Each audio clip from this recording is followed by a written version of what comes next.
ಕಿರಣ್, ಈ ಬಾರಿ ಸರಳ ಕರಗ ಅಂತ ಹೇಳಿದ್ರು, ಯಾವ ರೀತಿ ಇದೆ ಅರೇಂಜ್ಮೆಂಟ್ಸ್?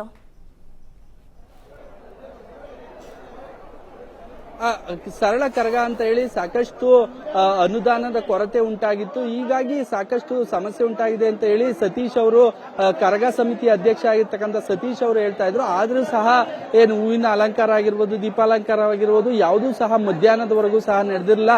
ಸಂಜೆಯ ನಂತರ ನೀವು ದೃಶ್ಯಗಳಲ್ಲೂ ಸಹ ನೋಡಬಹುದು, ಆ ಹೂವಿನ ಅಲಂಕಾರ ದೇವಸ್ಥಾನಕ್ಕೆ ಏನು ಹಾಕಿದ್ದಾರೆ, ಆ ಹೂವಿನ ಅಲಂಕಾರ ಆಗಿರ್ಬೋದು, ತೇರಿನ ಅಲಂಕಾರ ಆಗಿರ್ಬೋದು, ಇನ್ನೂ ಸಹ ದೃಶ್ಯಗಳಲ್ಲೂ ಸಹ ನೋಡಬಹುದು. ಆ ದೇವಸ್ಥಾನದ ಹೂವಿನ ಅಲಂಕಾರ ಸಹ ಈಗಲೂ ಸಹ ಕಟ್ತಾ ಇರ್ತಕ್ಕಂಥ ದೃಶ್ಯಗಳಲ್ಲೂ ಸಹ ನೋಡಬಹುದು. ಎಲ್ಲ ಒಂದ್ ಕಡೆ ಅನುದಾನದ ಕೊರತೆಯಿಂದ ಸಾಕಷ್ಟು ವಿವಾದಕ್ಕೀಡಾಗಿತ್ತು ಬೆಂಗಳೂರು ಕರಗ. ಹೀಗಾಗಿ ಈ ಸಮಸ್ಯೆ ಉಂಟಾಗಿತ್ತು ಅನ್ನೋದು ಹೇಳ್ತಾ ಇರ್ತಕ್ಕಂಥದ್ದು. ಹೀಗಾಗಿ ಸಾಕಷ್ಟು ಸಮಸ್ಯೆ ಇತ್ತು ಅನ್ನೋದು ಹೇಳ್ತಾ ಇದ್ರು. ಅನುದಾನದ ಕೊರತೆ ಇದೆ, ಅನುದಾನ ಸಿಕ್ಕಿಲ್ಲ ಅನ್ನೋ ಆರೋಪ ಸಹ ಕೇಳಿ ಬಂದಿತ್ತು. ಹೀಗಾಗಿ ಸಾಕಷ್ಟು ಸಮಸ್ಯೆ, ಕರಗದಲ್ಲಿ ವಿವಾದ ಉಂಟಾಗಿತ್ತು ಅಂತ ಹೇಳಿ ಹೇಳ್ತಾ ಇದ್ರು. ಹೀಗಾಗಿ ಈ ಬಗ್ಗೆ ಮಾತನಾಡೋದಕ್ಕೆ ನಮ್ಮ ಜೊತೆ PR ರಮೇಶ್ ಅವರು ಇದ್ದಾರೆ. ಅವರನ್ನೇ ಕೇಳೋಣ. ಕಾಂಗ್ರೆಸ್ ಮುಖಂಡರು, ಸರ್ ಏನಾಯ್ತು, ಏನ್ ವಿವಾದ ಆಯ್ತು ಅನುದಾನದ ಕೊರತೆ? ನೋಡಿ, ಇದು ಅನುದಾನ ಪ್ರತಿ ವರ್ಷ BBMP ಏನ್ ಕೊಡ್ತಾ ಇದೆ ಅದು ಬಂದೇ ಬರುತ್ತೆ. ಅಂದ್ರೆ ಅದು ಯಾವ ರೀತಿ ಇವರು ಖರ್ಚು ವೆಚ್ಚಗಳು ಮಾಡ್ತಾರೆ, ಅದು ಹಿಂದೆ ಏನಿತ್ತು ಮುಂದೆನೂ ಹಾಗೆ ಹೋಗುತ್ತೆ. ಆದ್ರೆ ಈಗೇನಾಯ್ತು, ಇದು ನ್ಯಾಯಾಲಯಕ್ಕೂ ಹೋಯ್ತು ಈ ಪ್ರಕರಣ.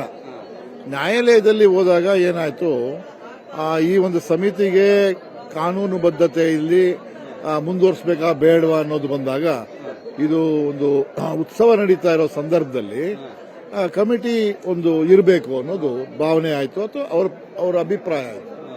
ಅದನ್ನ ಹಾಗೆ ಕಂಟಿನ್ಯೂ ಮಾಡಿ ಅಂತ ಹೇಳಿದ್ರು.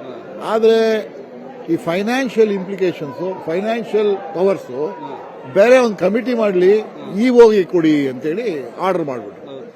ಸೊ ಹಾಗಾಗಿ BBMP ಬರ್ತಕ್ಕಂಥ ಏನು ಅನುದಾನ ಇದೆ, ಆ ಅನುದಾನ ನೇರವಾಗಿ ಆ ಒಂದು ನ್ಯಾಯಾಲಯದ ಆದೇಶ ಏನಿದೆ, ಆದೇಶದ ಪ್ರಕಾರ ಕರಗ ಸಮಿತಿ ಅಧ್ಯಕ್ಷ ಸತೀಶ್ ಆರೋಪ ಮಾಡ್ತಾ ಇರ್ತಕ್ಕಂಥ ನೀವು ತಡೆ ಹಿಡಿದಿದ್ದೀರಾ ಅಂತ ಹೇಳಿ.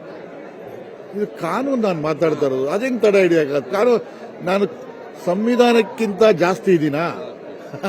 ಸೊ ಎಲ್ಲ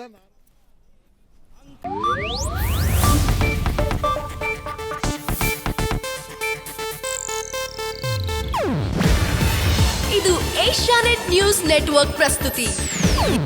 ನೀವು ನೋಡ್ತಿದ್ದೀರಾ ಏಷ್ಯಾನೆಟ್ ಸುವರ್ಣ ನ್ಯೂಸ್.